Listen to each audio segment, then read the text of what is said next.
SICO, una agrupación que estamos hace varios años. Entre otras cosas, hacemos este grupo de estudio, distintas charlas académicas, cosas que veamos que puedan tanto reforzar el contenido que vemos en las clases como complementarlo.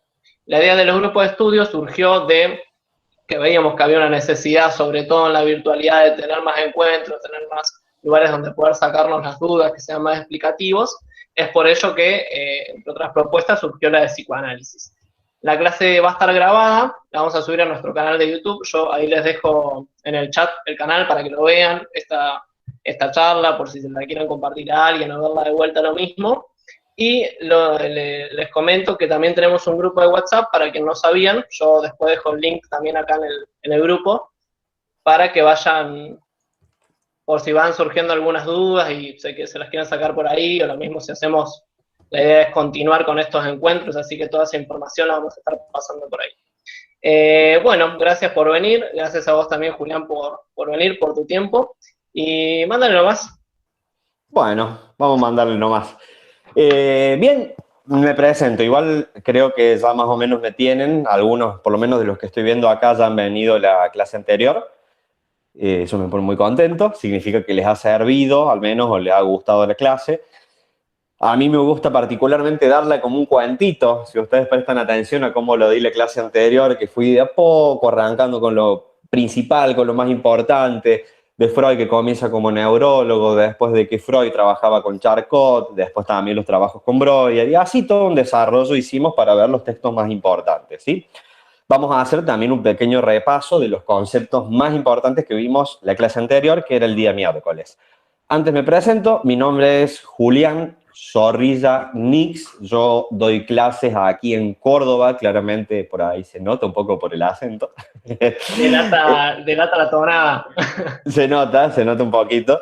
Yo trabajo hace 7, 8 años, siempre digo 7 u 8 años, porque no me acuerdo precisamente en qué año fue que arranqué, pero son 7 u 8 aproximadamente esos años que trabajo dando clases, cursos de epistemología, de psicoanálisis y después de otras materias acá de psicología. Yo trabajo justamente con esto y también me encanta devolverlo porque también provengo yo de la Universidad Nacional y me encanta compartir un poco los conocimientos que he adquirido y que he profundizado con mi carrera y con mi trabajo para compartirles y que les sirva a ustedes también. La idea es que ustedes me van a seguir viendo seguramente en el segundo y en el tercer parcial. Tengo entendido que ustedes tienen 3 parciales. ¿Estoy en lo correcto? ¿Sí? Bien, ahí vi algunas cabezas asentando. ¿Ves? Por eso sirven las cámaras. Entonces, la idea es que nosotros hagamos un trabajo continuo. ¿Sí? Nosotros ahora vamos a ver el primero y el segundo Freud, como les comentaba el día miércoles, no la semana pasada, que estuvimos hablando, sí, que hay 3 Freud para Julián. ¿Cuáles son estos 3 Freud que hay para Julián? El primer Freud, que es un médico, que es un neurólogo, que proviene de la rama del positivismo, ¿sí? Después el segundo Freud, que es el que se acerca ya al psicoanálisis propiamente dicho, que descubre aquello que se llama inconsciente, y lo más importante, que da cuenta de la etiología sexual de la histeria y las neurosis, ¿sí? Para este Freud, que es el Freud en el que estamos ubicados, vamos a ver que hay algunos cambios respecto, sí, hay varios cambios respecto a lo que más adelante llamo yo el tercer Freud. Conceptos claves que van a cambiar es el concepto de pulsión, el de represión, el de la angustia, ¿sí? De que estamos regidos puramente por principio de placer, también eso lo va a cambiar. ¿Qué considera displacentero Freud? También eso lo va a cambiar. Pero para ver qué se cambia, primero tenemos que ver cuál es el contenido, ¿sí?, que trae Freud en este tiempo, para después ver por qué se cambia justamente. No vamos a ver los cambios o los virajes que hace conceptuales si no conocemos los conceptos que utilizó en el comienzo. Ahí les nombré más o menos los conceptos más importantes que son los que van a ir cambiando. Vamos a conocerlos. El texto de pulsión y destinos de la pulsión es un concepto muy clave que ustedes tienen que tener en cuenta, ¿sí? Que se los van a evaluar seguramente. Ya después ustedes para el segundo parcial tienen que ver varios casos, el caso Dora, el caso de Juanito, pequeño Hans y otros casos más, que son bastante interesantes, bastante completos, pero para poder entenderlos tienen que cargarse de esta información, ¿sí? Dicho esto, vamos a comenzar. Ahora bien, vamos a hacer un pequeño repaso muy rápido, muy veloz de interpretación de los sueños. Aquí quiero que ustedes participen porque veo varias caras conocidas, ¿sí? Que ya han venido a la clase anterior. Y quiero preguntar, si yo digo elaboración primaria, ¿a qué me estoy refiriendo en el sueño?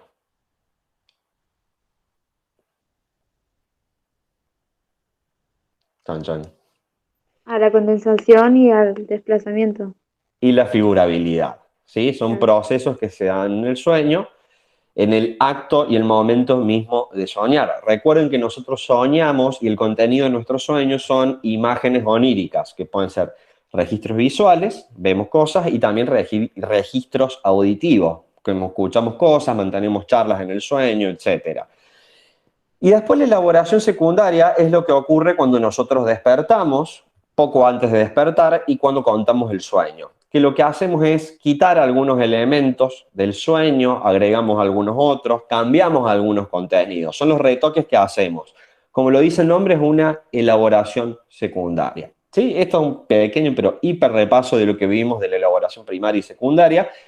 Y ahora vamos con uno de los temas que ustedes tienen que tener muy en claro, porque tienen en la bibliografía lo que es el caso Elizabeth, ¿sí? Y si yo digo el caso Elizabeth, ¿de qué tipo de patología, si lo tenemos que ubicar en la nosografía freudiana de este primer momento, en qué patología lo ubicaríamos? ¿Qué es? ¿Qué tenía Elizabeth?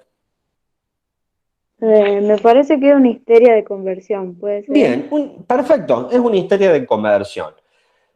Y hay que hablar también del concepto de represión, que es un concepto en el cual ustedes ya deben comenzar a familiarizarse, ¿sí? Ustedes tienen que empezar ya a familiarizarse con estos conceptos.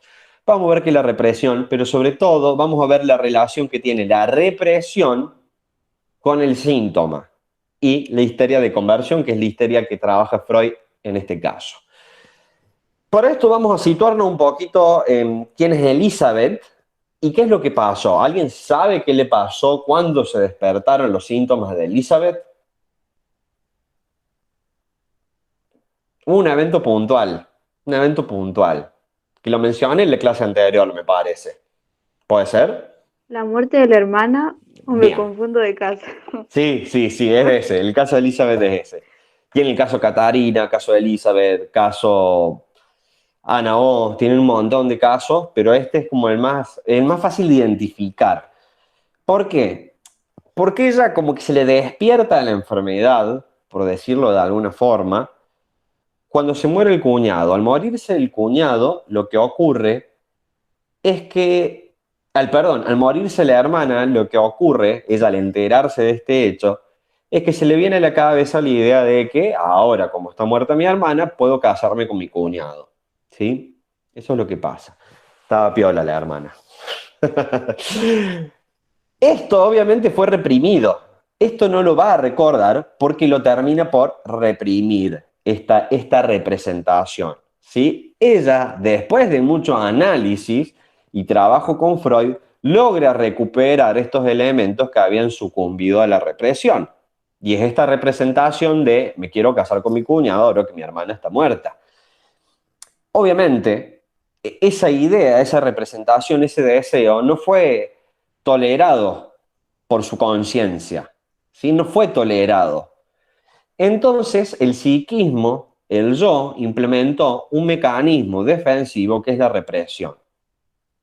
Cuando opera la represión, al menos en este caso y en muchos otros casos más, la represión opera cuando hay una representación o un deseo que es una representación que es inconciliable para la conciencia. Cuando hay una representación que es inconciliable en el sentido de que no lo puede tolerar el sujeto, lo que se va a hacer es desalojar de la conciencia aquella representación y sustraerle la investidura. Estoy hablando en un lenguaje bien freudiano y ahí vamos a ver qué quiere decir cada uno de estos elementos. Toda representación tiene su correspondiente afecto. ¿sí? Toda representación tiene un afecto. Por ejemplo, la representación papá tiene un sentimiento, que es el sentimiento que yo tengo hacia mi padre. La representación mamá tiene un sentimiento, un afecto. La representación del cuñado, en el caso de ella, tenía un gran afecto. ¿Qué se reprime en el caso de la histeria de conversión? ¿La representación o el afecto? La representación. ¿Y qué pasa con el afecto?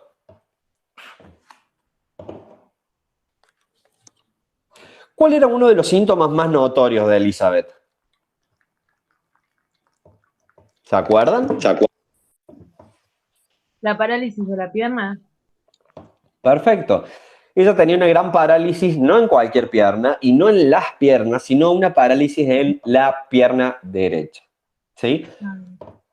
Existe lo que se llama las llamadas zonas histerógenas, que son algunas partes del cuerpo que muestran una hipersensibilidad y que tiene un origen. En este caso es la pierna derecha. Y así vamos a volver un poquitito al pasado del caso de Elizabeth.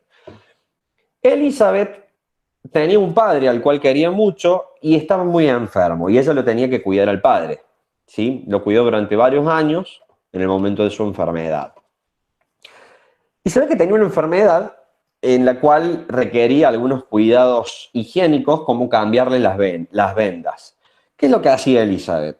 El padre le apoyaba sus piernas a la pierna derecha de Elizabeth y ahí a Elizabeth le cambiaba las vendas. Entonces ahí ya hubo una fijación, un anudamiento. La pierna tiene un gran significado para Elizabeth, lo que es la pierna derecha. Imagínense que en el momento de estas vivencias que fueron traumáticas para ella, la pierna derecha cumplía la función de sostén para cambiarle las vendas al padre. Y vamos a agregarle algo más. Había como un pretendiente que tenía Elizabeth durante el momento de la enfermedad del padre, y lo que ocurrió fue que una vez Elizabeth se fue a encontrar un día, una tarde, un momento con este pretendiente, y cuando volvió a la casa el padre había empeorado. Entonces ella se lo culpó un montón, ¿sí? Se culpó un montón. Y fíjense, ahí ya la connotación que tiene. La primera persona que le gusta, el primer pretendiente que tiene, lo va a ver y cuando vuelve el padre casi se está por morir. El padre que requería de sus cuidados. Entonces imagínense el impacto que tuvo para ella. Fíjense ya ahí cómo se empieza a conciliar en su psiquismo la idea de un novio, de un pretendiente, de alguien que le gusta, ¿sí? De quien ella está enamorada. No es algo que vivió con tranquilidad o normalidad. Ya desde el primer enamoramiento tuvo una gran culpa. Ahora, vamos al presente, digo entre un millón de comillas, porque es un caso que tiene 120 años más o menos. Pero bueno, vamos ahora al presente del caso de Elizabeth, en el sentido de que entendiendo todo esto, se comprende con mayor facilidad de por qué la pierna derecha fue el síntoma más visible de Elizabeth.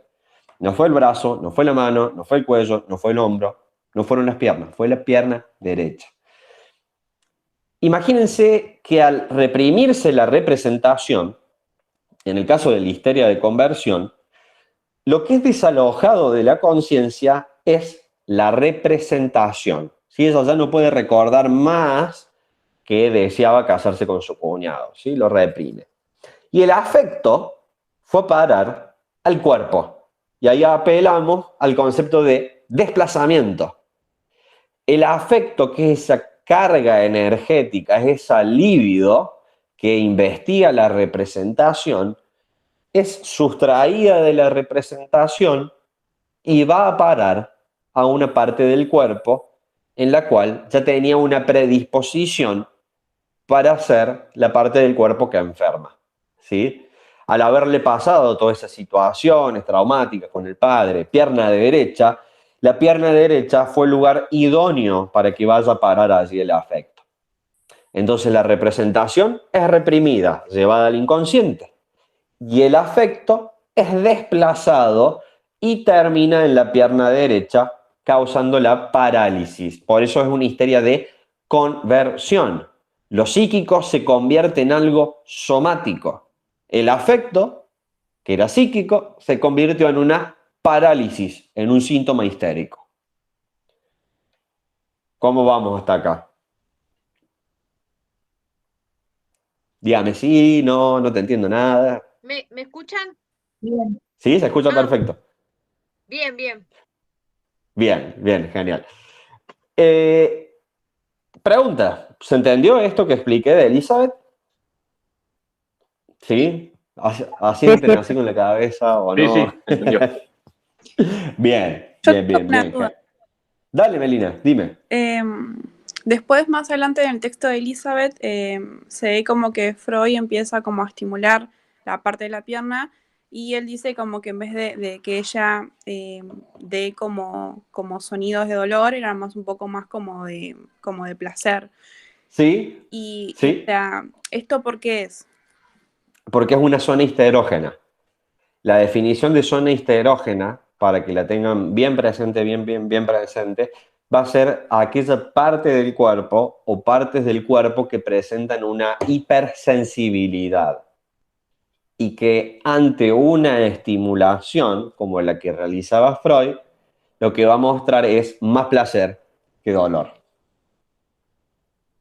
Por eso se dice también que el síntoma es la práctica sexual de los enfermos. Ella, al no poder vivir con tranquilidad su sexualidad, la sexualidad termina por manifestarse en la patología, en la histeria, y particularmente en esta zona histerógena. Son todas cosas que con el tiempo les van a ir cerrando más. Una ¿Quedó pregunta, claro, Mel? Sí. cuando se manifiesta este síntoma, ¿es porque produce una satisfacción porque se manifiesta, ¿no? El síntoma. ¿O por qué se produce esa satisfacción? Esa satisfacción, vamos al caso, a este caso bien puntual, pensemos que el afecto fue a parar a la pierna. El afecto, ¿sí? Tiene la pierna una gran cantidad de líbido destinada ahí. Y por lo tanto, la pierna derecha, al ser una zona histerógena, responde con placer. Tiene una hipersensibilidad. Por eso es placentero, porque está todo el afecto y la investidura ubicada ahí. Lo digo en términos muy burdos. Como no puede estar con su cuñado, como no puede estar con su enamorado, como no puede experimentar su sexualidad, que es reprimida, se va a manifestar de alguna forma. Y la forma de manifestarse que tiene es a través de este síntoma. Y el síntoma es una formación de compromiso. Es como un compromiso entre dos cosas. El deseo que busca satisfacerse, que no se puede satisfacer porque es reprimido, y la defensa. Entonces, a ver, ¿qué hacemos con esto? Está el deseo, está reprimido, no se puede satisfacer, pero hay que hacer algo. Hay que hacer algo con esto.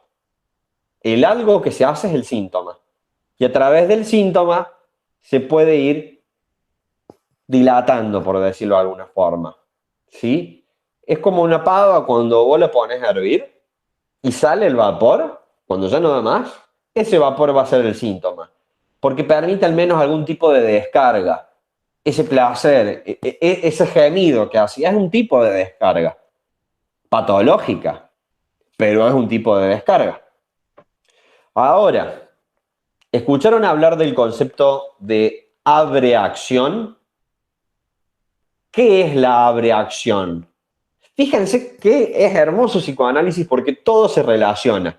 Miren cómo vamos pasando de la condensación y el desplazamiento al caso de Elizabeth, al hablar de la representación, y ahora hablamos de zona histerógena, y ahora vamos a hablar de, puntualmente, lo que es la abreacción. ¿Quién se anima a tirarme ahí con una idea de la abreacción? Era como liberar el síntoma a la persona, o sea, liberar a la persona del síntoma, algo así. Tal cual. Como, Dale. como, como afecto, como descargar sería, ¿no? Porque me acuerdo que decía como que las histéricas eran como que no estaban bien abreaccionadas o algo así era. Sí. Está bien, va por ahí, va por ese lugar. Una ¿Alguien descarga de más quiere emociones, decir? Sí, decime. como una descarga de emociones. Una- Perfecto. emociones barra afecto. Es lo mismo. Perfecto. Vamos a explicarlo bien rapidito. Tenemos nosotros lo que es la representación. ¿Qué se le ha sustraído? El afecto. Perfecto. El afecto. ¿Y el afecto a dónde fue a parar? Al cuerpo. Ahí sí, claro. Al A la cuerpo. pierna. Bien, a la pierna. Ahora, cuando Freud en este momento cree que la cura, entre comillas, les dije lo que yo opino de la clase pasada, les dije lo que yo pensaba de las patologías como depresión, esquizofrenia, bipolaridad, las adicciones. ¿Les dije algo o no? No, no. No, ¿No? dijiste Bueno, nada. les comento que para mí, bueno, no soy el único, obviamente, esto no es idea de Julián, que para mí este tipo de patologías no tienen cura, no tienen cura. ¿Qué es lo que tienen? Tratamiento, tratamiento. Pero no es que una persona que tuvo una depresión grave, y corrijo, la depresión grave no es lo mismo que un duelo, no es lo mismo que un bajón, sino que es esa pérdida de sentido de la vida. Es que sea ya tan horrible vivir que preferís no estar más acá. Eso tiene tratamiento, pero no es que desapareció la depresión. Si no se la atiende, en otro momento puede reaparecer. Esto tiene mucha conexión con lo que estamos hablando, ya van a ver por qué. En el caso, por ejemplo, de las adicciones ocurre lo mismo. Vamos a alguien que tiene un alcoholismo severo. Deja de tomar alcohol 5 años. ¿Ustedes creen que está curado o curada? No. Basta con que solo una vez tome alcohol de vuelta para que la adicción opere con la misma fuerza que antes. Entonces, fíjense cómo no existen curas en este caso. No trabajamos con resfríos o con una gripe. Y lo mismo pasa con la histeria. Sí, ya vamos a ver por qué. Porque va cambiando, van mutando. Lo que sí tiene es un gran tratamiento, tiene un alivio, ¿sí? Pero en este momento Freud cree que la cura, el sentido de la cura está en el siguiente punto. En hacer consciente lo inconsciente. Después se da cuenta Freud de que es más complejo que eso. Se los voy a dejar para los otros parciales la explicación que da al último, ¿sí? Vamos a dejar un poco de intriga, así y las veo después también de vuelta. Pero él cree que haciendo consciente lo inconsciente, ahí está la cura. O por lo menos se va ahí el síntoma. Y ahora vamos con esto. A través del trabajo con Elizabeth,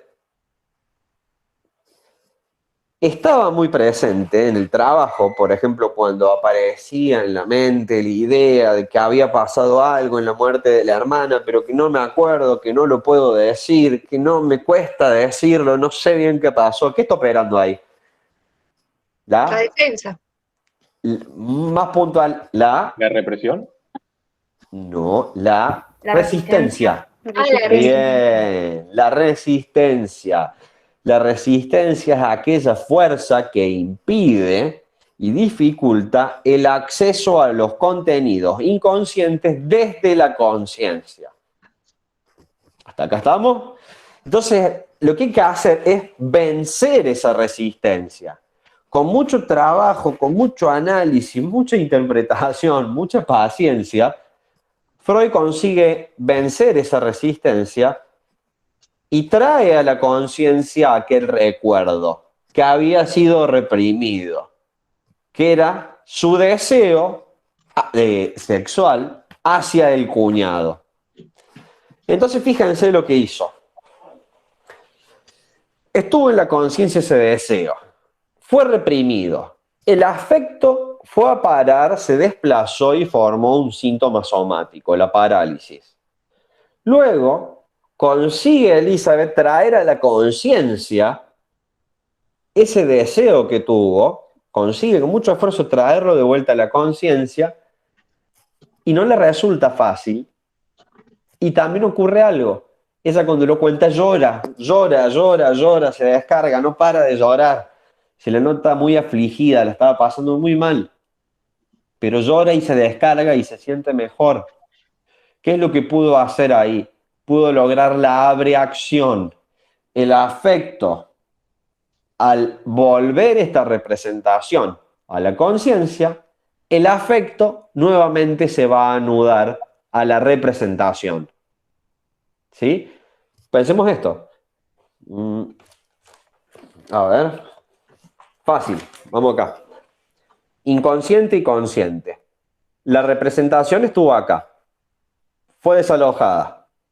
Después consigue recordarlo, venciendo la resistencia. Cuando consigue recordarlo, el afecto se une nuevamente con la representación.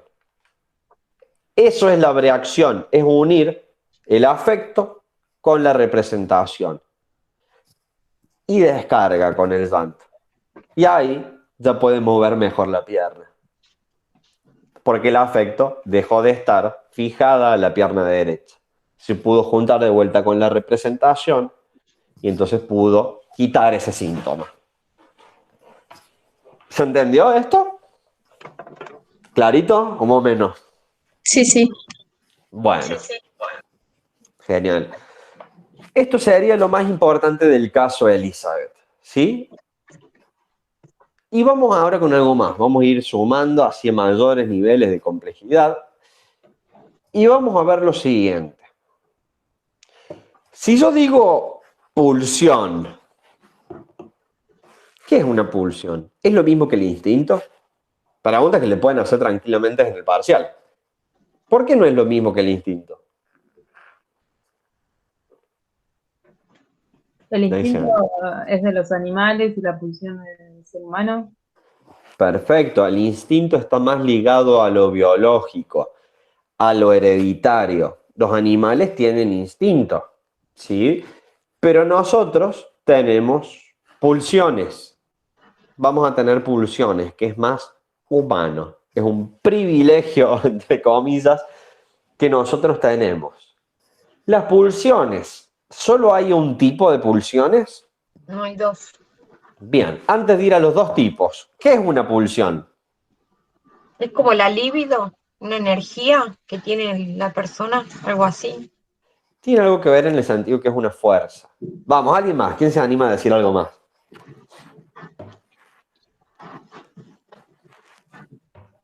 Chan, chan. En ese momento no era la fuente de desprendimiento de displazar. La fuente independiente de desprendimiento de displazar. Va por ahí. La fuente es el... Ahí va, se me confundió un poco con las partes que tiene la pulsión, que es la fuerza o el esfuerzo, o el empuje, ¿sí? La fuente, el objeto y la meta. Y por otro lado, ¿cuál es el objetivo que tiene la pulsión? El objetivo de la pulsión es obtener placer. Y nos tenemos que preguntar, ¿qué es el placer? Para Freud, en este momento, el placer es lo siguiente. La evitación del displacer. Me mata que vamos así con el recorrido de los conceptos. Y ahora, ¿qué es el displacer? El displacer se genera cuando el sujeto acumula un estado de tensión. Y ese estado de tensión es totalmente displacentero. Cuando se cancela ese estado de tensión, ahí se siente placer. Voy a un ejemplo muy simple. El hambre, cuando ustedes tienen mucha hambre, no dan más, sienten como un estado de tensión impresionante. Y cuando comen, se cancela ese estado de tensión. Dicen, uy, tenía un hambre, ahora me siento de 10. Panza llena, corazón contento. Entonces, ¿qué es lo que pasó ahí? Se canceló ese estado de tensión. Lo mismo pasa con las ganas de ir al baño. Tengo muchas ganas de ir al baño, muchas ganas, no doy más, estado de tensión. Y cuando voy al baño, se cancela ese estado de tensión. Y ahí está lo placentero. ¿Me siguen? ¿Y con la pulsión de muerte? Eso es el otro Freud, el tercer Freud. Okay, de hecho, voy a agregar una cosa. Fíjense, para Freud en este momento, el placer es la cancelación de ese estado de tensión. Pero Freud más adelante, La homeostasis, perdón, la homeostasis había dicho, Freud, la búsqueda del equilibrio, ¿o no? ¿O me estoy confundiendo? Tiene que ver, pero yo no pondría todavía tanto la homeostasis, porque después se habla también del principio de nirvana, otras cosas, pero eso para más adelante. Acá lo que tienen que tener en claro son algunos aspectos básicos, pero les quiero agregar algo para que vean cómo Freud va cambiando, ¿sí? Hasta ahora nos viene convenciendo de que lo displacentero es esa tensión, es cuando está en tensión. Pero fíjense que Freud después se da cuenta y dice, che, no toda tensión es displacentera. Hay tensiones que son placenteras. Por ejemplo, aguantar el coito. ¿Sí? Las personas que prolongan más el coito lo sienten más placer. Entonces, fíjense cómo en ese caso el mantener el estado de tensión es placentero. Mientras más se aguanta, más placer. Y así Freud se da cuenta que entonces no todos los estados de tensión son displacenteros. Hay algunos que son placenteros. ¿Se entendió? Sí. ¿El resto? ¿Bien? Bien. Ahora, vamos con el concepto de pulsión. La pulsión, dice Freud, que es un concepto fronterizo entre lo anímico y lo corporal. Es una fuerza constante que lo que va a buscar siempre es la satisfacción. La satisfacción se logra por este cancelamiento de estado de tensión. Una pregunta, ¿ustedes pueden representar la pulsión? Por ejemplo, las pulsiones sexuales o las pulsiones de autoconservación.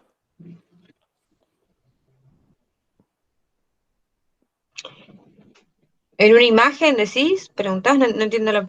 Sí, ustedes se pueden representar. Por ejemplo, decir, mi pulsión sexual es esta, mi pulsión de autoconservación es esta. Yo creo que ¿Puedo no. explicarlo de una forma? ¿Una cosa así? No se puede. Por eso es como que les cuesta, porque no se puede. Mm.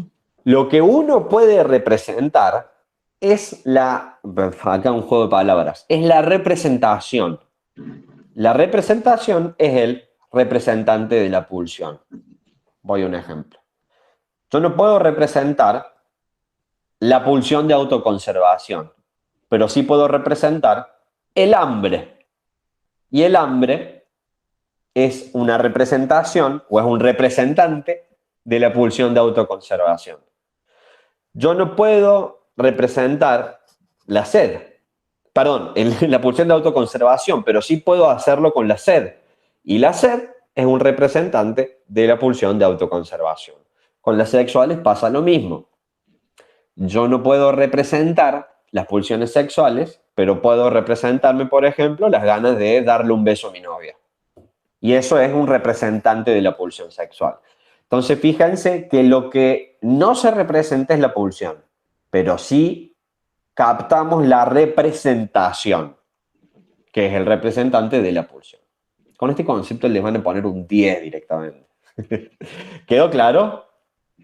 Sí. Bien. ¿El resto qué me dice? No los oigo. Bastante claro. Bien, bien, genial. Ahora, ¿la pulsión se puede satisfacer? Parcialmente, ¿no? Sí, se puede satisfacer parcialmente, sí se puede. ¿El deseo se puede satisfacer? Sí. No. Ah, no. No. No, Va a solamente decir Freud que alucinatoriamente. ¿Cómo? Alucinatoriamente se podría satisfacer, pero nunca llegas a eliminar esa tensión, sino que es parcial también. Tal cual. Ni siquiera parcial. El deseo siempre va a ser insatisfecho. Eso dice Freud.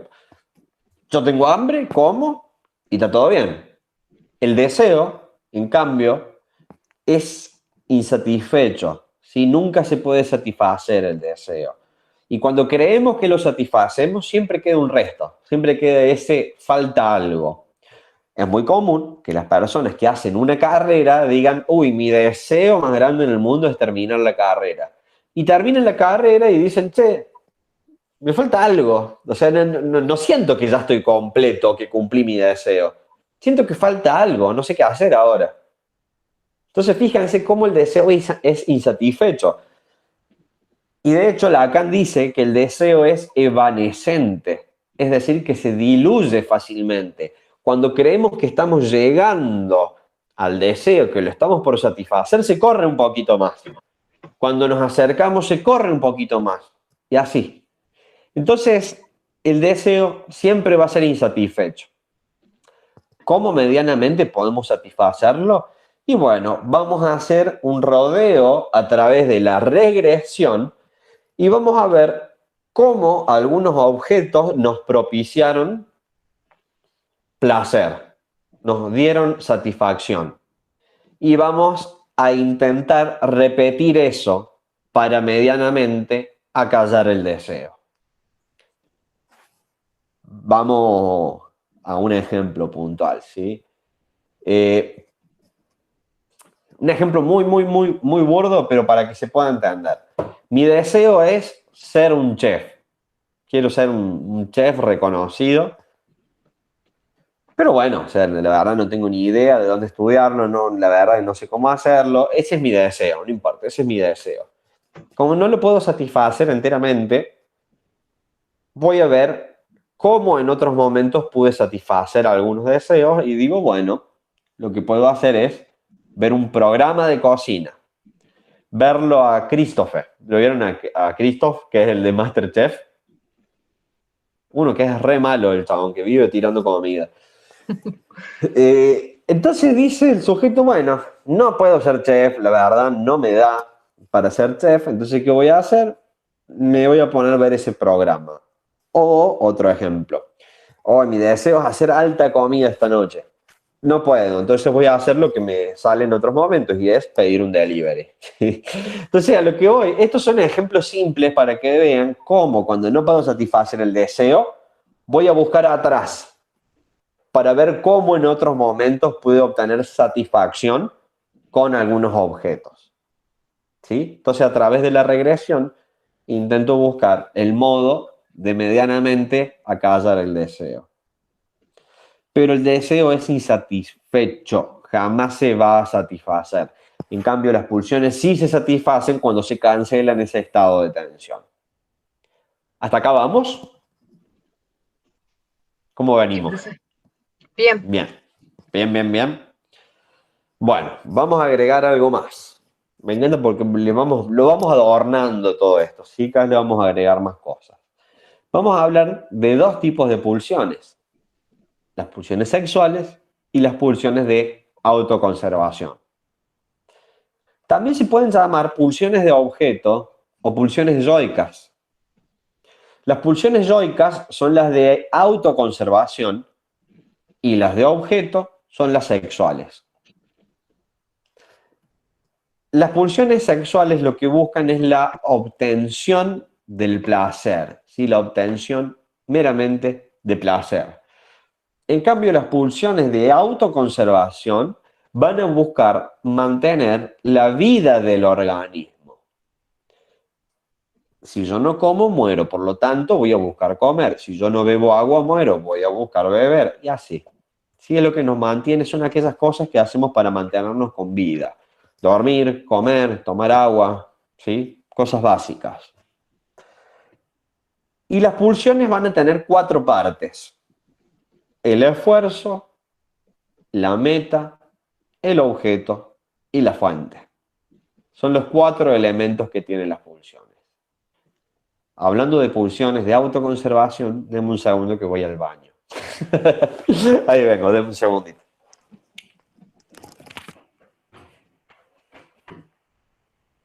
Como dijo recién, me faltó anotar la última. Esfuerzo, meta, objeto y... Fuente. Gracias.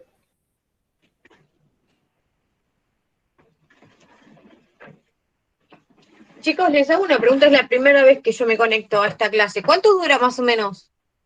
¿Saben? Y el miércoles estuvo hasta las 10, pero hizo un intervalo de media hora.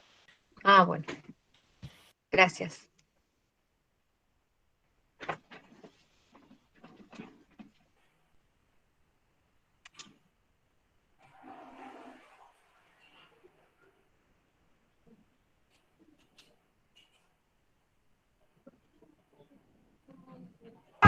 Igual la están grabando, ¿no? La charla la van a... Sí, está grabada. Después la ¿La suben. suben? ¿La suben al grupo? Sí, la suben al grupo. Dale, gracias. Acá estamos.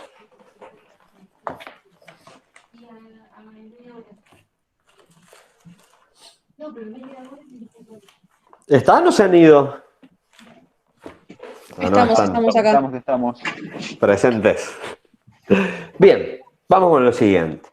Las pulsiones tienen 4 elementos o 4 partes, para decirlos de alguna forma, y son el objeto, la fuente, la meta y el esfuerzo. ¿Sí? ¿Han escuchado hablar de esto, calculo? ¿Puede ser? ¿Sí? Creo que solo de la meta y el objeto, por lo menos yo creo que solo leí esos, no sé. Bien, vamos con la meta. ¿Cuál es la meta de la pulsión? ¿Hacia dónde apunta o hacia dónde quiere llegar? La meta es, va a eso, a lo que apunta es a obtener satisfacción. ¿Sí? La meta es la obtención de satisfacción. La fuente es la parte del cuerpo de la cual brota la pulsión.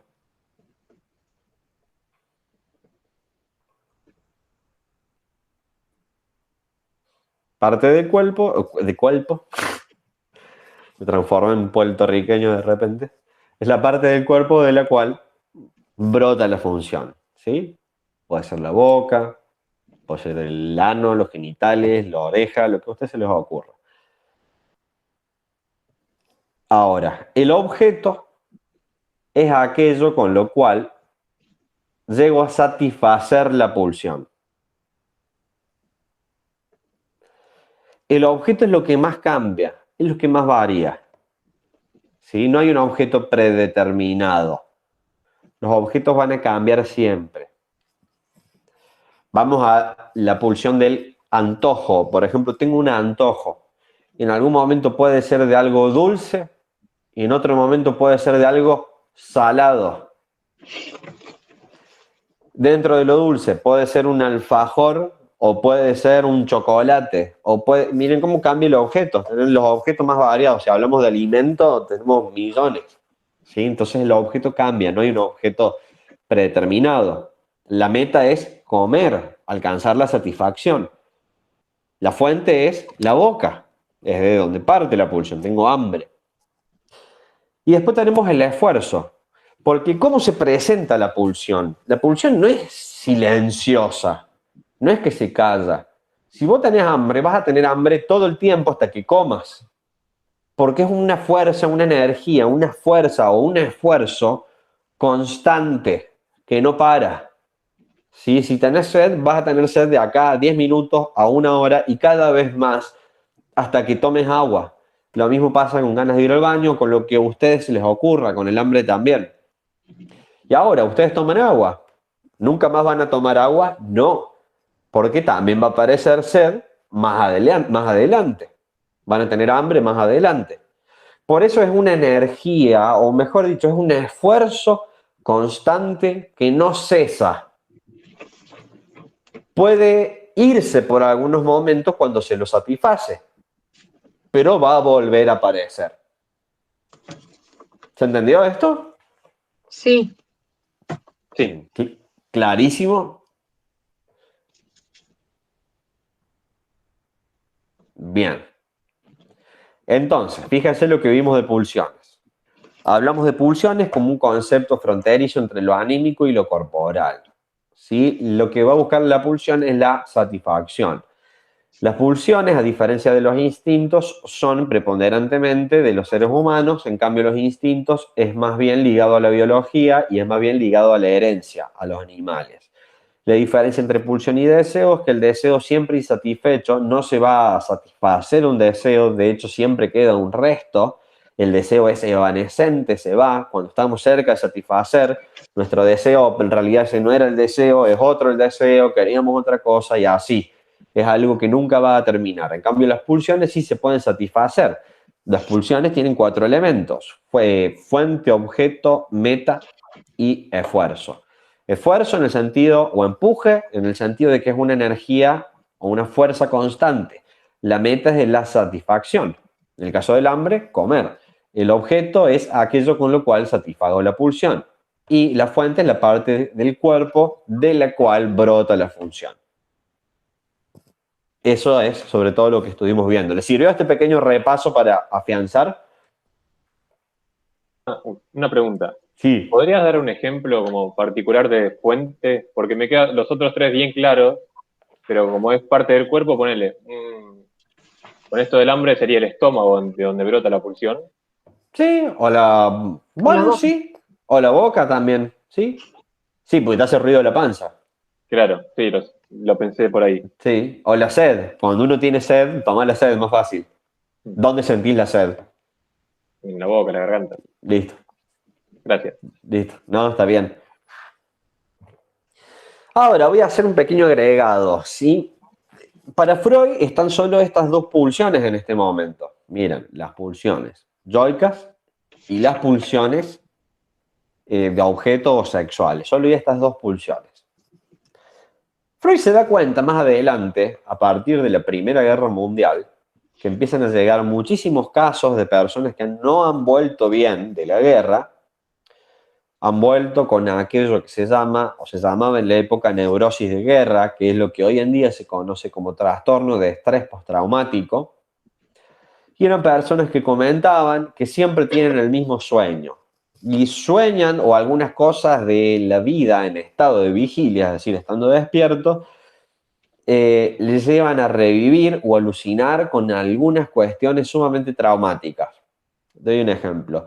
Siempre sueña con la misma escena de que cae una bomba y esa bomba mata a un amigo y él pierde un brazo y la pierna, que es lo que le pasó, perdió un brazo y una pierna. Para Freud, en este primer momento, todo es un cumplimiento de un deseo inconsciente. Todo responde al principio de placer. Ahora, si viene alguien y nos dice de que siempre sueña con la misma escena traumática, de un abuso, por ejemplo, o de una escena muy fea en la guerra, ¿dónde opera el principio de placer ahí? ¿En el inconsciente? No, porque no es placentero para ninguna instancia. Que te caiga una bomba y mate a tu amigo y que vos pierdas partes del cuerpo. No es placentero para ninguna instancia. Y de ahí viene el nombre del texto, que es más allá del principio del placer. Freud se da cuenta que hay algo que va más allá del principio del placer. No estamos regidos puramente por el principio del placer. No son las únicas pulsiones que hay, las sexuales y las pulsiones de autoconservación. Igual esto es para que ustedes lo sepan. No hace falta que lo pongan en el parcial porque ustedes, según el parcial, solo tienen que ver pulsión y destino de la pulsión, que es lo que vimos antes. Pero esto es un buen dato de que Freud más adelante va a cambiar el primer dualismo pulsional por otro en el cual se incorpora la pulsión de muerte. Y ahí habla de eros, que significa vida en griego, y tánatos, que significa muerte, en el mismo idioma. Dentro de las pulsiones de vida, Freud ubica a las sexuales y las de autoconservación. ¿Por qué es pulsión de vida las pulsiones sexuales?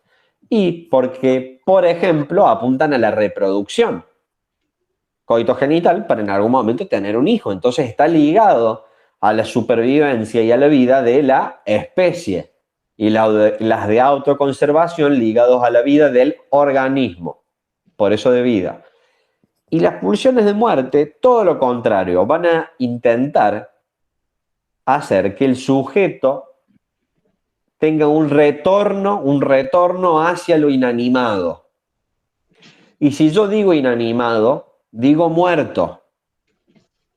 Es decir, van a buscar estas pulsiones sexuales que el sujeto se muera.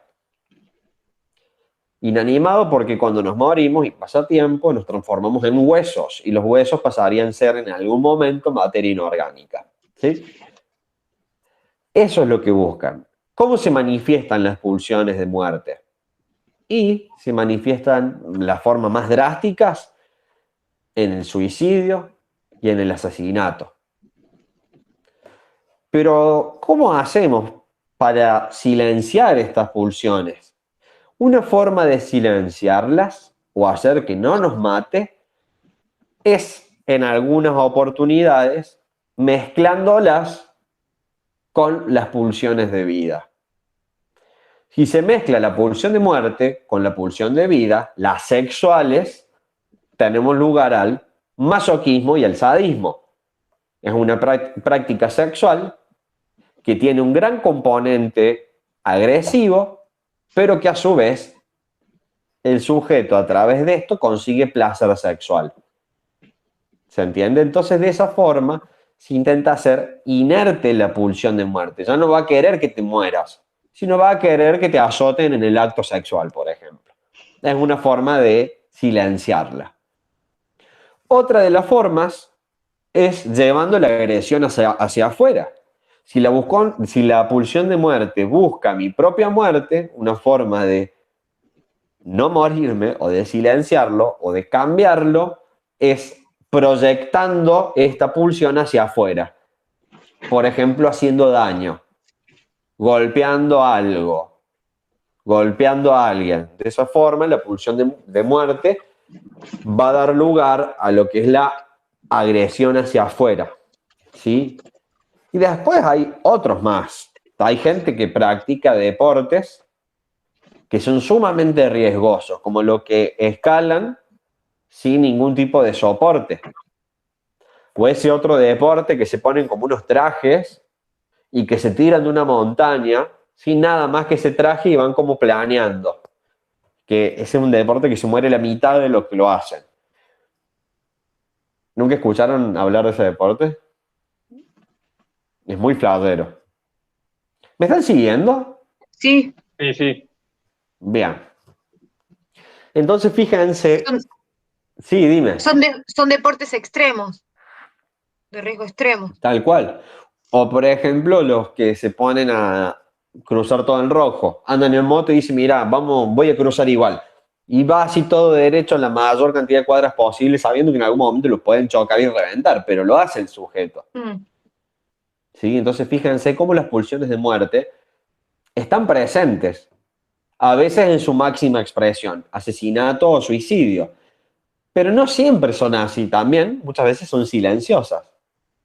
Fumar, por ejemplo. Eso te iba a decir. La droga. La droga, por ejemplo. Sí. ¿Quedó claro esto? Perdón, tengo una curiosidad nomás. Dale. Leí por ahí un título de un texto que dice el odio y su fundamento pulsional. No entra por el parcial, no sé en qué parcial lo irán a tomar, pero me da duda como de qué se trata, si tiene algo relacionado con esto. Y sí, de hecho eso Freud es un tema que habla muy bonito y muy bien en un texto que se llama Malestar en la cultura.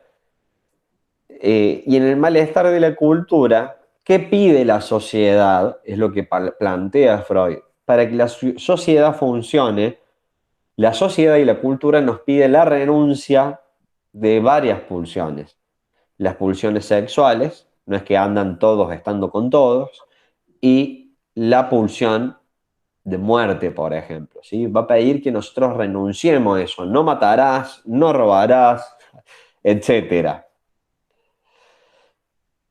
Vamos a ver el texto, mi tesis sobre la etiología sexual de la neurosis. Sí, podemos ver algo de eso, por supuesto. Ahora bien, lo que hace el sujeto, esto, es causarle un gran malestar. Y en el caso, a ver, si a vos se te niega la satisfacción de alguna pulsión, para algún lado va a salir eso. La represión, por ejemplo, del deseo sexual de Elizabeth le costó un síntoma. Ahora, ¿qué pasa si te dicen de que vos no podés matar, vos no podés robar, vos no podés hacer nada agresivo para el resto o el hacia afuera? Entonces esa pulsión agresiva va a ser introyectada y va a ser dirigida hacia el yo del sujeto, ¿sí?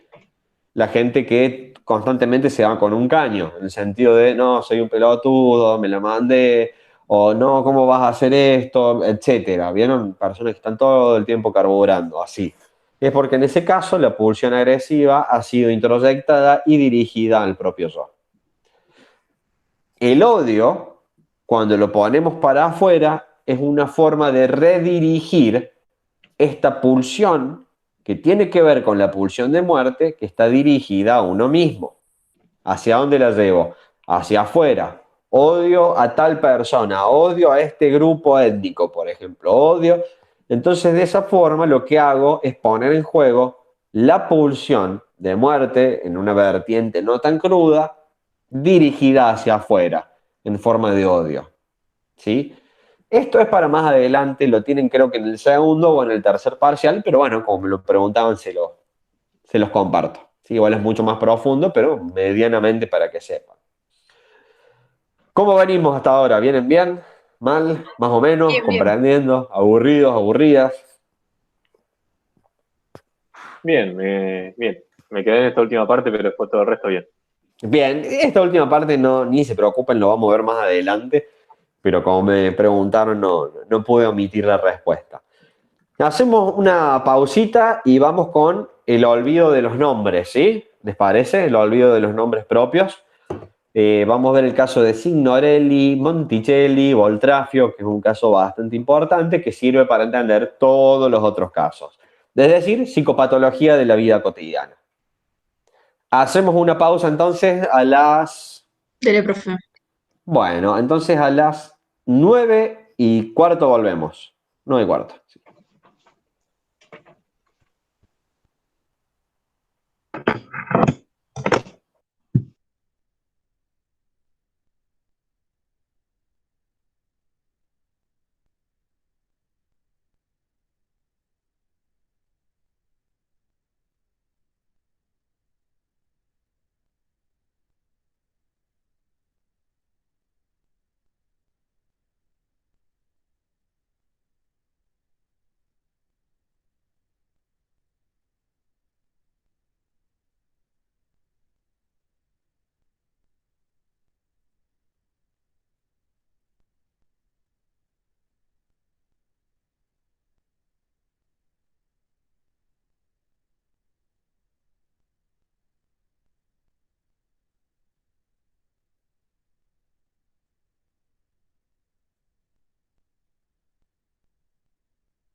Bueno, vamos volviendo.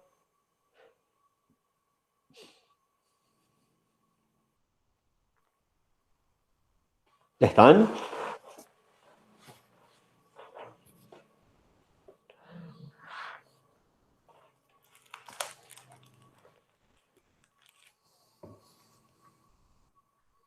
¿Cómo está la cuarentena por allá en Buenos Aires? Complicada. ¿Complicado? No se puede salir, no se pueden juntar. Más o menos. Como que hay una zona gris ahí medio rara. La verdad que ahora ya medio entre tanto me perdí, no me acuerdo si era hasta 5 o hasta 10 personas que se podían juntar.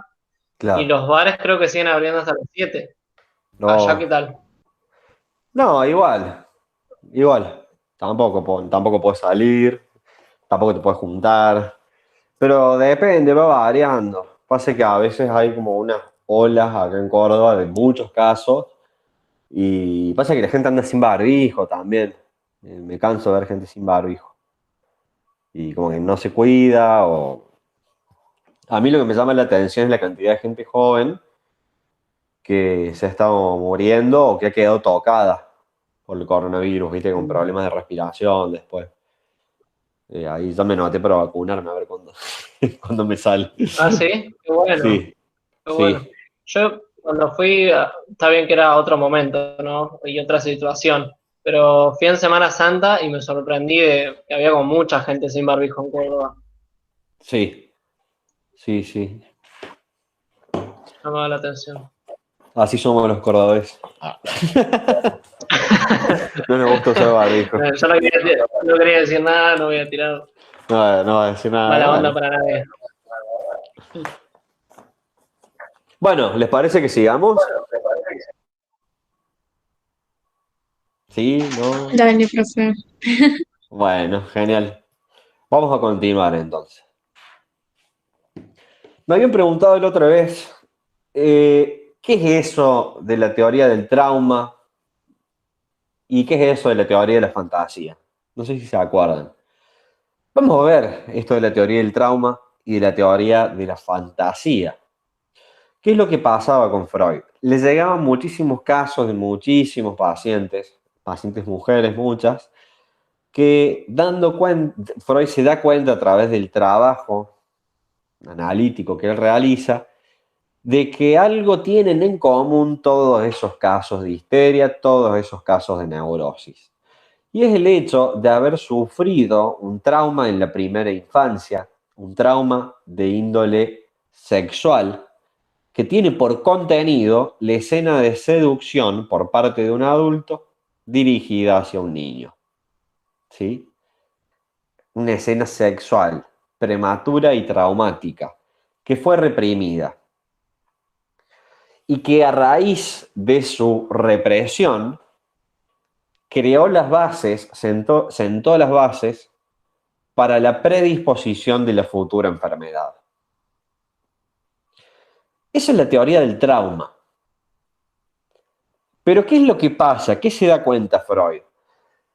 Freud se da cuenta de que no puede ser que todos sean malos padres, porque no había un caso que se salvara. De 100 pacientes que tuvo, no puede ser, dice Freud, que estos 100 pacientes han tenido 100 padres y los padres han sido abusadores. Dice, no hay forma que sea tan así.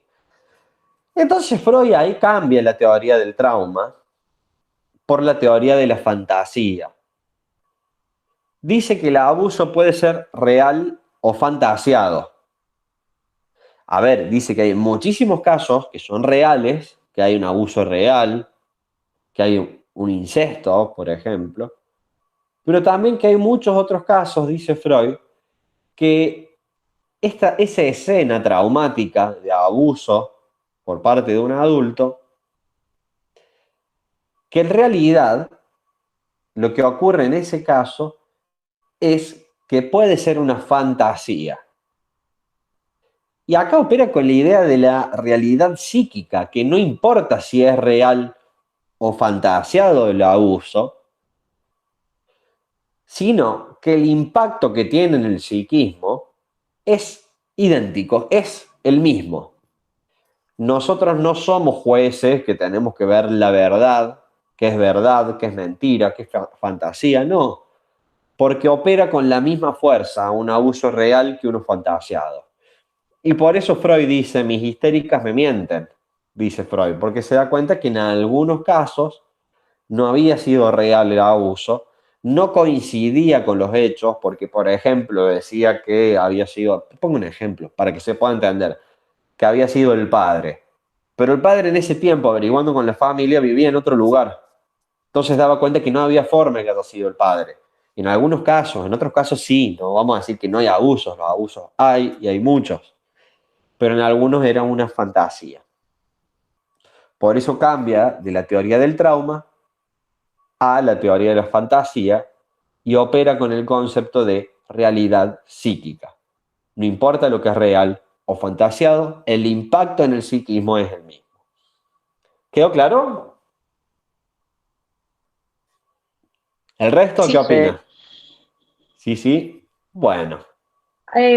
¿Puede tener también alguna relación con el complejo de Edipo en el caso ese que, por ejemplo, la niña fantaseaba que el padre había abusado, no sé, había intentado suicidio? Y puede llegar a tener que ver. Sí, puede tener que ver. Eso hay que verlo más adelante cuando se trabaja complejo de Edipo, que hay 3 textos bien completos para comprender el complejo de Edipo.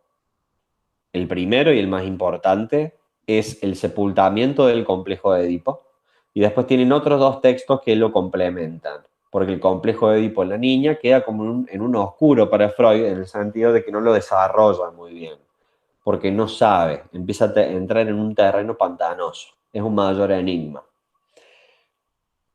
Y entonces hay 2 textos que lo complementan este faltante, y son Diferencia anatómica de los sexos y Sobre la sexualidad femenina.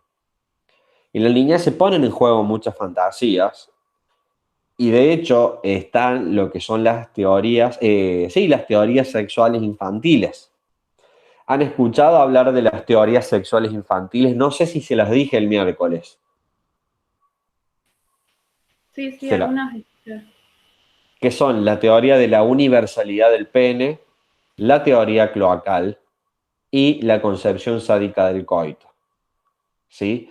La concepción sádica del coito ocurre cuando, lamentablemente, un niño o una niña tiene el infortunio de observar a sus padres en el comercio sexual, es decir, teniendo relaciones sexuales, y el niño o la niña, como no sabe qué es el sexo, él o ella va a creer que el padre está ejerciendo un acto de violencia y de agresión hacia la madre. Por eso, concepción sádica del coito. La teoría cloacal, que los hijos son concebidos por el ano, y después la otra teoría, que es la teoría de la universalidad del pene, que el niño va a creer que todos y todas tienen pene. ¿Sí? Son las teorías sexuales infantiles. ¿Quedó claro esto de la fantasía y el trauma? El cambio que se produce de la teoría del trauma a la teoría de la fantasía. Sí, lo que yo no entiendo bien, o sea, es después en un texto dice como que la fantasía es como como el conjunto del deseo y la satisfacción pulsional. Que la fantasía es como, perdón. Dice como ensambladura entre el deseo y la pulsión sexual. Bien. Yo lo traigo de esta forma, lo que es la fantasía, ¿sí? Cuando uno no puede satisfacer sus deseos o sus pulsiones en la realidad, porque estos deseos o pulsiones son inconciliables para la conciencia, o porque la realidad misma no lo permite, es muy común que se emprenda el camino a la fantasía, ¿sí? Porque la fantasía permite la satisfacción de aquellos deseos inconscientes que no pueden ser satisfechos en la realidad objetiva. Entonces la fantasía tiene que ver con el deseo y tiene que ver con la pulsión en la medida en que si no encuentran la satisfacción en el mundo real, se va a emprender su satisfacción en el fantasear y en el fantaseo. ¿Sí? ¿Quedó claro esto? ¿Me vienen siguiendo o ya se han perdido hace rato? Sí. No, bien, Sí, bien. sí, estamos siguiendo. Bueno, genial. Perdón, ¿esto lo del complejo de Edipo y todo esto es para el parcial, para el primer parcial? No, es para el otro. Ah, Quédate tranquila, María Luján, no pasa chico, nada. por ahí estoy en otra clase avanzada y no. No. Pasa que no puede, algunas cosas sí o sí salen, como el complejo de Edipo. De hecho, creo que lo expliqué cuando hablamos 3 ensayos de una teoría sexual, me parece que lo desarrollé rápidamente, que es para que se tenga una noción de qué hablamos cuando hablamos de complejo de Edipo. Porque yo no puedo hablar de fase fálica sin hablar del complejo de Edipo. ¿Sí? Por eso se los traigo a colación. Y ahora vamos con esto que es ya lo último, que es psicopatología de la vida cotidiana. Me encantan los nombres de los textos de Freud porque son muy pertinentes a lo que va a desarrollar. Diferencia anatómica de los sexos. Y ya les dice que va a desarrollar. Sobre sexualidad femenina. Y ya dice que va a desarrollar. Más allá del principio de placer. Y ya le está cantando de antemano. Y lo mismo pasa con esto. Psicopatología de la vida cotidiana. Ahora, teniendo en cuenta el título del texto, ¿qué me podrían decir ustedes que quiere desarrollar Freud? ¿Qué me podrían decir? ¿Qué quiere demostrar? Que, a ver, yo digo esto, ¿no? Y me da miedo de equivocarme, pero el hecho de que no solo los neuróticos tienen patologías, ¿no? Neuróticos le hacen enfermos, de que les pasa a todo el mundo, por esto mismo, ¿no? De la vida cotidiana, de que todos estamos cruzados por las patologías en mayor o menor medida. ¿Puede ser así o le estoy pifiando? No le estás pifiando, le estás repifiando. No, mentira. No, porque es totalmente posible, no me sorprendería. No, está perfecto. Justamente, es como lo está diciendo Juan, existe toda una psicopatología, ¿sí?, de la vida cotidiana. No hace falta tener una neurosis obsesiva, una histeria o una parafrenia para tener algunas expresiones patológicas, sino que en la vida cotidiana observamos, y sobre todo observó Freud, una psicopatología.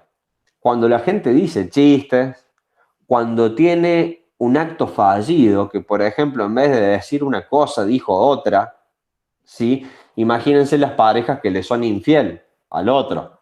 En vez de decirle, Marcos, ¿qué? No, digo Matías. Entonces miren, ahí hay toda una psicopatología de la vida cotidiana. El olvido también. En los sueños, todo el mundo sueña. ¿Sí? Y lo que vamos a hacer acá es trabajar con un caso que es el caso del olvido de los nombres propios. Y vamos con el ejemplo bien puntual, que es muy probable que se los tomen porque es el más importante de este texto, que es el caso de Signorelli. ¿Lo han escuchado? ¿Lo entendieron? No, Sí. no. No, bueno, para eso estamos aquí. Voy a hacer un mate, tengo la boca seca.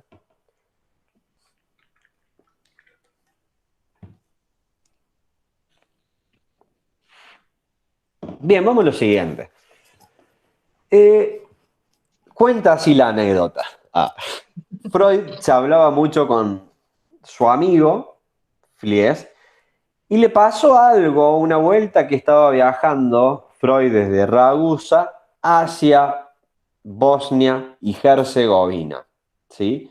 Es un lugar de los países de Turquía. En ese momento creo que se llamaba el Imperio Otomano.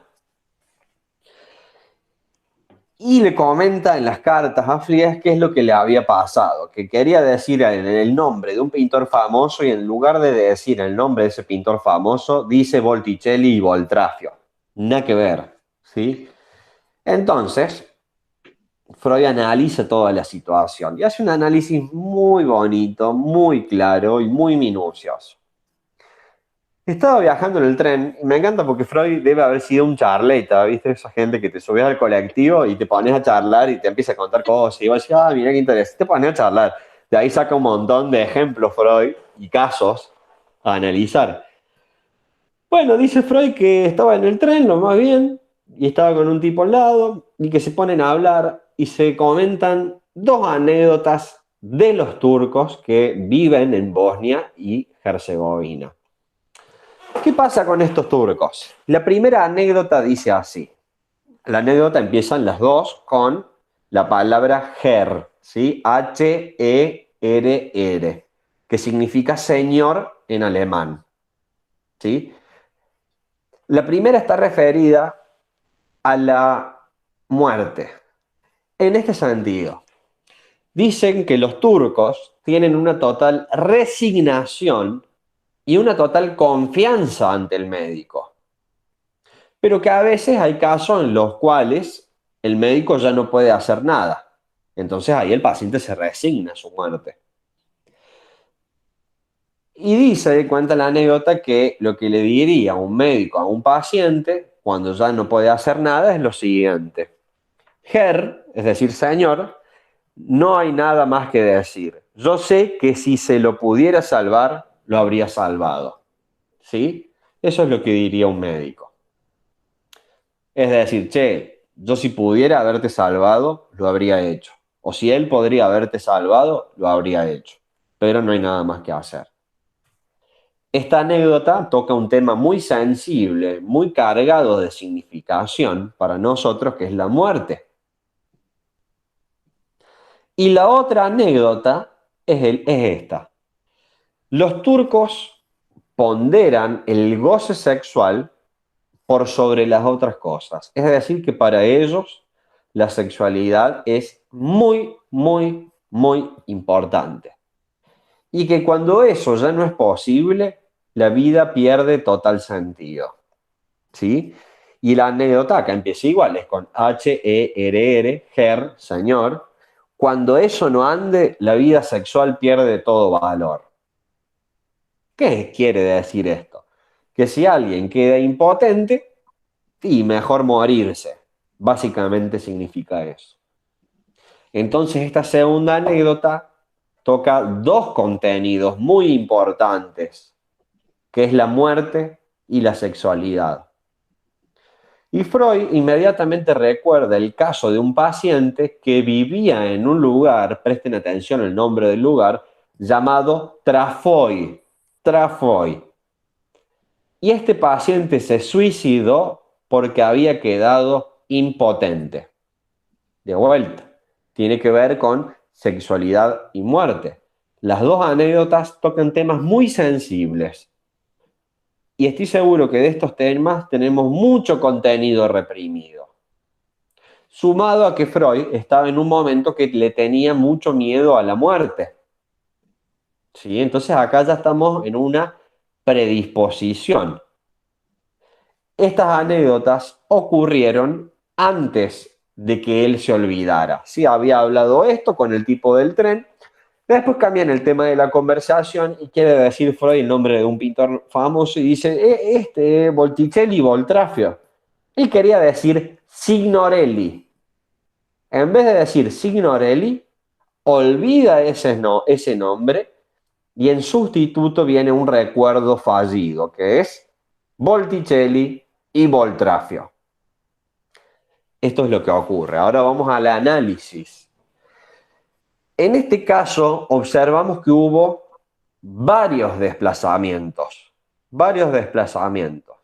Para que haya un desplazamiento, tiene que haber algún nexo o conexión entre la palabra en cuestión y la palabra a la que se desplaza. ¿Sí? ¿Cómo se llama el nombre que él quería decir? Signorelli. Bien, vamos con las primeras letras. ¿Cuáles son? Signor. ¿Qué significa signor? Señor. En italiano.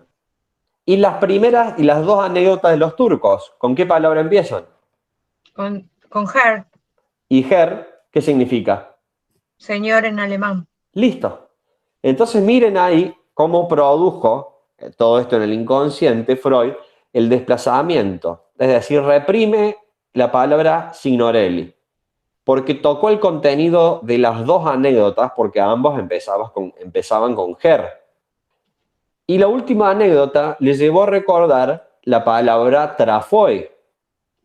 Entonces un conjunto de desplazamientos fue pasando uno a otro, y él estaba viajando a Herzegovina y Bosnia.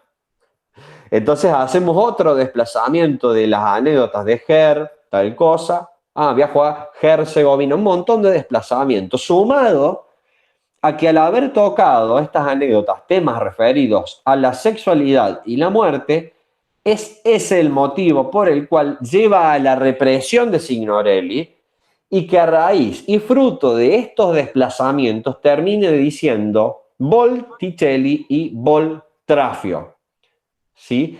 Fíjense la gran semejanza que tiene Voltrafio con la palabra trafoi, trafoi. Eso también da cuenta de por qué se produjo el desplazamiento de Signorelli a Voltrafio y Volticelli. Entonces, de Signor pasamos a Her, después pasamos a Trafoi. Después de Trafoi, contenidos reprimidos, podemos pasar a Bosnia y Herzegovina, lugares en donde viven los turcos, los mismos turcos a los cuales se alude en cuanto a las anécdotas. Y encima el lugar empieza con Her y con Bo. Todo esto lleva y desencadena en que él diga Voltrafio, Bosnia, Trafio, de Trafoi, y Volticelli, de Bosnia. ¿Sí? Eso es lo que ocurre.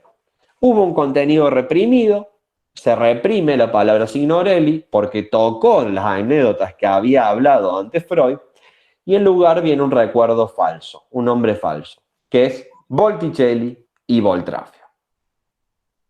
¿Quedó más claro ahí? Sí, ahora sí quedó más claro. Bien. ¿Ustedes esto lo habían escuchado en las clases con los profes, puede ser? Sí. ¿Les pude acomodar los cables? Sí. Bien. Bien, no hay más que eso. Eso es el caso. Lo que tiene Freud es que ustedes tienen que saber seleccionar la información. ¿Puedo hacer una pregunta? No, mentira, sí. Obvio. Dice que la parte que no me quedó muy todo lo que dijiste es muy claro, pero hay Todavía algo no terminé. Bueno. Todavía Entonces, los tres elementos que hacen el olvido. Sí, no, pará, vamos de a poco. Esa parte es la que no me termina de cerrar mucho. Bien, ¿cuáles son los tres elementos para que todo esto ocurra? Primero, tener una predisposición al olvido. Es como estar despistado, por decirlo de alguna forma. Una predisposición al olvido. Segundo, ahí está, ¿ves? Por eso me sirve la cámara, porque cuando dicto y levantan las cabezas sé que ya puedo seguir. Proceso de sofocación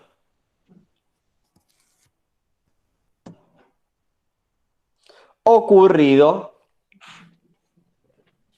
con anterioridad.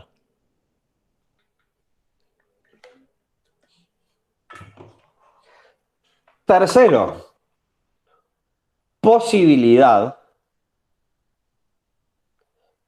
de establecer un nexo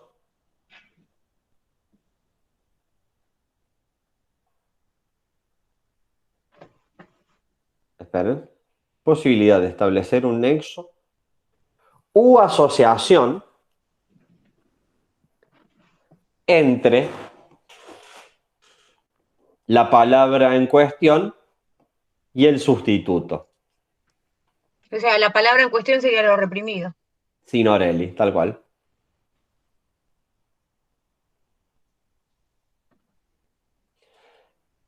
Esas son las tres cositas que hacen falta.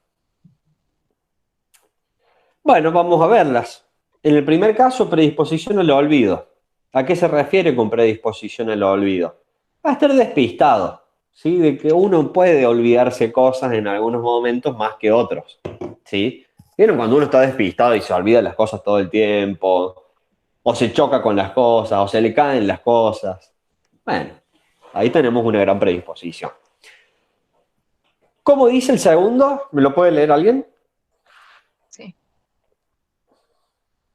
Bueno, lo leo. Dale. Proceso de sofocación ocurrido con anterioridad. Esta es la parte que no... ¿A qué se refiere con sofocación? Ahogar, ahogamiento. Y a Ah, reprimido, represión. a represión, tal cual. Ah, ¿Qué contenidos reprimidos tocaron las anécdotas de los turcos? La la sexualidad y muerte la y la muerte. sexualidad. Perfecto. No es que estaba hablando de arcoíris y naranjas. Estaba hablando de anécdotas que tienen que ver con sexualidad y muerte, cuando Freud le tenía miedo a la muerte en ese tiempo. Entonces, hubo un proceso de sofocación.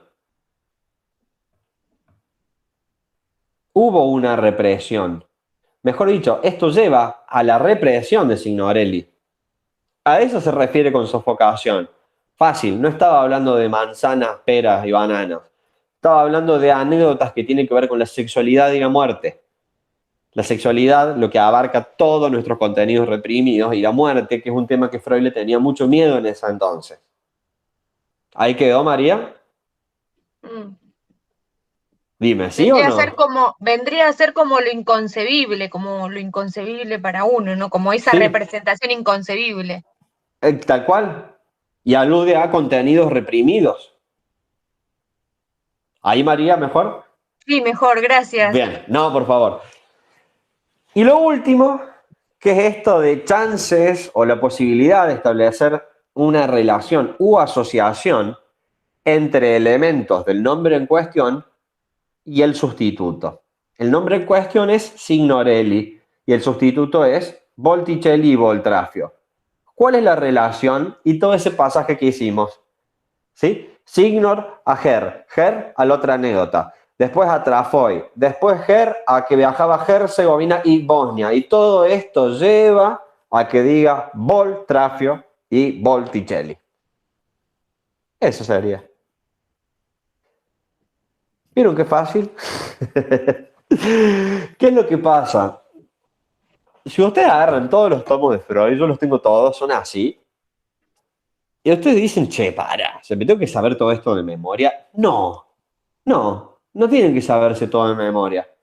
Tienen que saber los conceptos más importantes, los casos más importantes, los detalles más relevantes. Eso es lo que a uno le da, con el cerebro con el cual nacemos, posibilidades de aprender. ¿Sí? Lo que puede incorporar e introyectar. Yo no me sé las 100.000 hojas que escribió Freud, pero me sé los conceptos más importantes, los casos más importantes y los detalles más importantes. Entonces a Freud hay que saber leerlo. Interpretación de los sueños es larguísimo y es muy lindo de leer, pero ustedes tienen que aprenderse los conceptos más importantes. No les van a preguntar los detalles irrelevantes, les van a preguntar los temas importantes. Entonces lo que hacemos acá, al igual que lo que yo hago con los cursos que doy, es ver lo más importante, condensar la información. Esa es la clave. ¿Sí? ¿Cómo están para rendir ahora? ¿Un poquito mejor? Un poco mejor, sí. Un poquito mejor. Ponele. Bueno, chicas y chicos, dejamos por acá, ya hemos cumplido el cometido. Hemos visto interpretación de los sueños, Elizabeth 3 ensaya una teoría sexual, pasaje del trauma a la teoría de la fantasía o realidad psíquica, vimos también psicopatología de la vida cotidiana y varios temas más. Entonces ya están como bien cargaditos de información esos cerebros. Si quieren tener algún contacto conmigo, ya sea por mis cursos o alguna duda que tengan, está mi Instagram y mi contacto puesto en la publicación que hizo Sur de este encuentro. Tengan en cuenta que vamos a hacer lo mismo para el segundo y para el tercer parcial. A mí me gusta mucho dar clases y me encanta poder brindar este espacio. No se puede en la presencialidad, también porque está muy lejos, vamos a decirlo la verdad, pero si lo podemos hacer por el medio virtual, yo lo hago con gusto. Preguntan, no se me empiecen a ir. Quiero preguntar algunas cositas que así me gustaría que participe la mayoría. Gracias, Ayrton, ahí tienen el link de mis cursos. Quiero preguntarles, ¿les sirve este espacio? ¿Les sirvió? Sí, Total. Sí, muy bueno. estuvo súper. Sí, Bien, espectacular. tengan en cuenta que lo vamos a hacer de vuelta. Están todos más que invitados e invitadas para que puedan venir otra vez. Ya los temas del segundo y el tercer parcial son los que más me apasionan.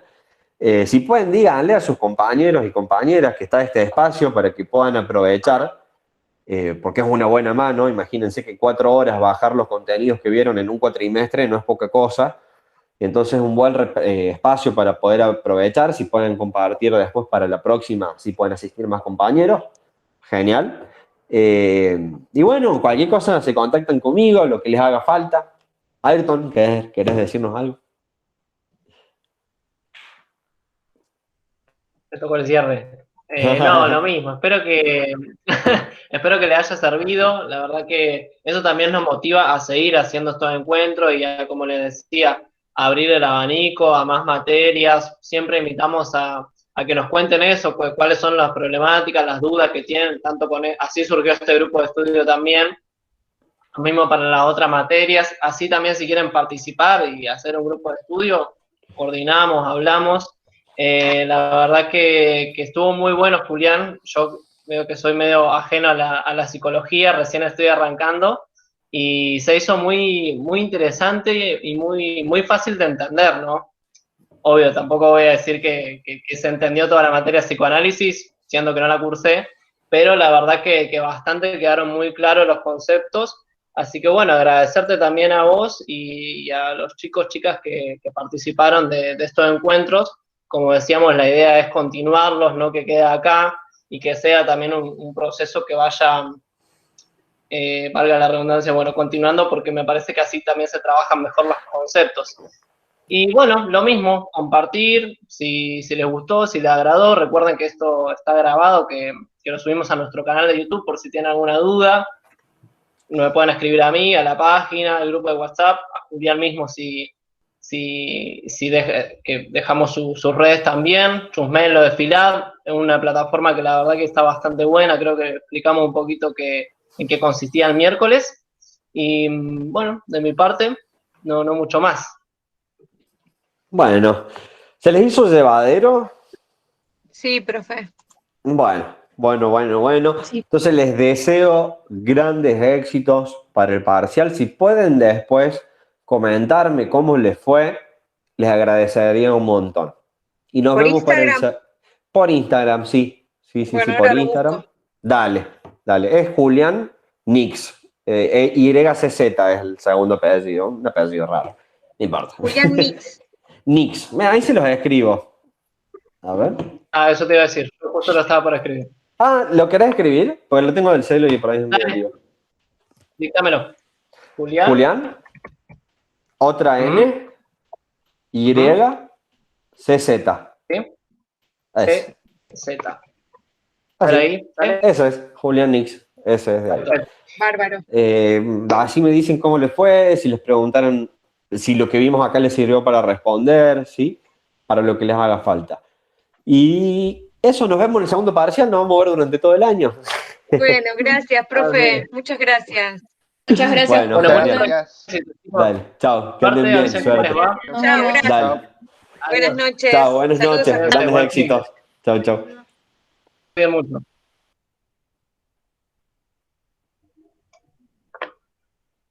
Bueno, Ayrton.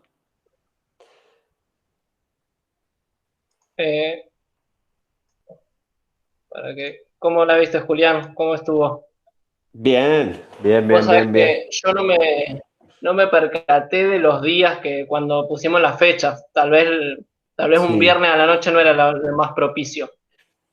No importa, vamos aprendiendo. Esto es un ensayo, un prototipo esto.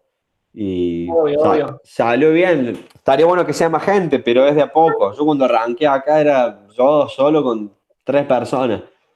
Y los últimos tiempos han sido 500, 400 personas, es de a poco. Obvio, sí, más vale. Sí, Es tal de a cual. poquito. Y sumado a que lo nuestro, yo le dije a los chicos que estamos hace varios años que es una realidad, pero volvimos a retomar acá en la UBA recién el año pasado. Así que imagínate, todo esto es nuevísimo. Recién nos están empezando a conocer y Claro. viendo qué onda. Así que, obvio, lo de Córdoba, primero que maneja un centro de estudiantes y segundo que ya está instalado hace por lo menos 10 años. Sí, es otro y creo que es local. bastante diferente a cómo es acá en Córdoba que cómo es en la UBA. ¿En qué sentido? Por ejemplo, la relación que tienen los estudiantes con las agrupaciones, acá es mucho más activo el Sí, vínculo. sí, sí. Acá vos sabés que llama la atención, bueno, no sé si llama tanto la atención, pero las agrupaciones están muy desconectadas de lo que es el estudiante, no han podido como ponerse a la par. Ese es el desafío que estamos teniendo ahora, que Claro, ven a las agrupaciones como entes muy lejanos, que no se termina muy de entender. Propio de, creo yo, ¿no? Esto es lectura personal, de que les han quemado mucho la cabeza en su momento, entonces hoy en día no, están muy lejanos. Pero bueno, sí, sí. como dijiste, estamos haciendo el caminito y yo creo que con el tiempo se va a instalar más y van a venir bastante más personas. Sí, sí, esto es de a poco, son 25 personas que por lo menos les llegó la idea y que seguramente los van a compartir. Y ya, así va Eso, proliferando muy, muy de a poquito.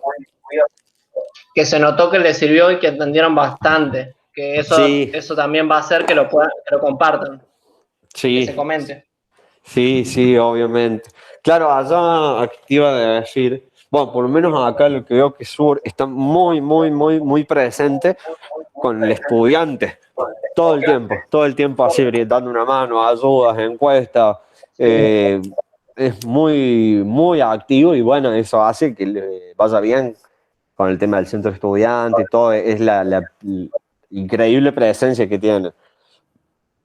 Sí, tremendo, tremendo. Pero bueno, eso es un trabajo de muchos años que obvio ha dado sus frutos en ese nivel. Por decirte que, no sé, creo que el Instagram de los chicos de allá tiene 18.000, Sí, una cosa así. Y seguidores como muy fieles que siguen mucho lo que hacen. O sea, sí. han hecho un laburo, la verdad que bastante bueno. ¿Vos sos del Y sur, sí, lo nuestro Ayrton? es, ¿cómo? ¿Vos sos del sur? Del sur, sí, también soy del sur, así es. O sea, Del sur, eso te de preguntaba. Tierra del Fuego. Ah, Claro, sí, de Tierra del boludo. Fuego.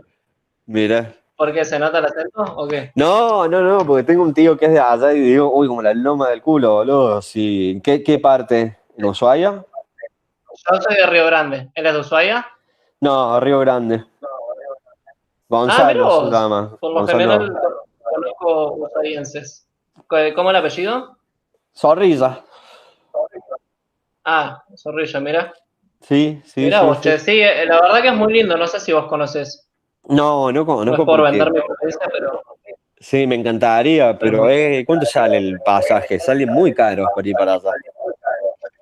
Mira, yo ahora conseguí a 15.000 ida y vuelta desde acá. ¿En qué? ¿En Y avión? en avión, sí. Podés por ahí conseguir más barato, o sea, igual no creo que baje de 10.000 pesos. Sí, Viste no, que por no, ahí yo pensé que aerolíneas era te más igual. tira.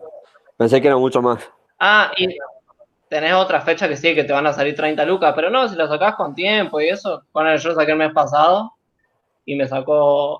Lo que tiene es eso, que lo tenés que medio diagramar y planificar y Claro, sacarlo con un poco de tiempo, porque si no, sí te sale 30 lucas y te arruina. Pero inclusive, viste que hay un vuelo directo de Ushuaia a Córdoba. mira, no lo sabía. Así que eso mejor aún. Que para mí, es más, para mí lo más lindo es la parte de Ushuaia. Sí, o sea, no conozco. ¿Y es caro? Ay, vos sabés que no detuve la grabación. ¿Qué pasó?